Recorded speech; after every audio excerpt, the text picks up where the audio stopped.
చేయండి అని చెప్పి అడుగుతున్నది ఎవరు? జగన్మోహన్ రెడ్డి గారు అడుగుతున్నాడు. మంత్రుల మీద, జీవోల మీద, 26 జీవోల మీద విచారణ కావాలని కోరుకున్నది జగన్మోహన్ రెడ్డి గారు కోరుకుంటున్నారు. అంటే తప్పు ఎలా చేస్తున్నా తండ్రి చేశాడు తప్ప నేను కాదు అనేటువంటి మాట జగన్ గారు చెప్తున్నాడు. చేస్తున్నారా మీరా రాజశేఖర రెడ్డి గారి గురించి మాట్లాడేది? ఇదే జగన్మోహన్ రెడ్డి గారు చెప్తున్నారే Congress party CBI charge sheet లో రాజశేఖర రెడ్డి గారిని చేర్చింది అని.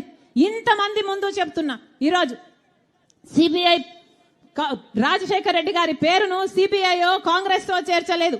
రాజశేఖర రెడ్డి గారి పేరుని చేర్చింది నిజానికి జగన్మోహన్ రెడ్డి గారి లాయర్.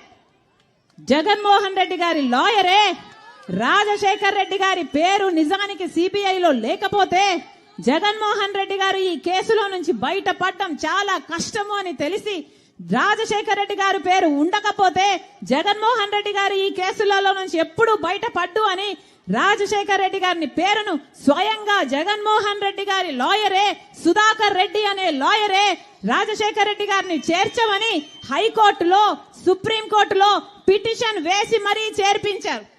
దానికి ప్రతిఫలంగా ఈరోజు అదే సుధాకర్ రెడ్డికి జగన్మోహన్ రెడ్డి గారు అడిషనల్ అడ్వకేట్ జనరల్ పదవి కూడా ఇచ్చాడు. ఇది వాస్తవం కాదా? ఇది వాస్తవం కాదా? జగన్మోహన్ రెడ్డి గారు ప్రజలకు సమాధానం చెప్పాల్సిన అవసరం ఉంది.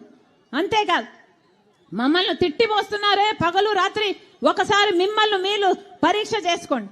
ఈరోజు సౌభాగ్యమ్మ సైతం ఎందుకు ఇచ్చారు టికెట్ నా భర్తను చంపిన వాళ్ళకి అని అంత ఆవేదనతో మీకు లెటర్ రాసినా కూడా మీ మనసు చలించలేదు అంటే మీ ఛాతిలో ఉన్నది గుండెనా బండనా?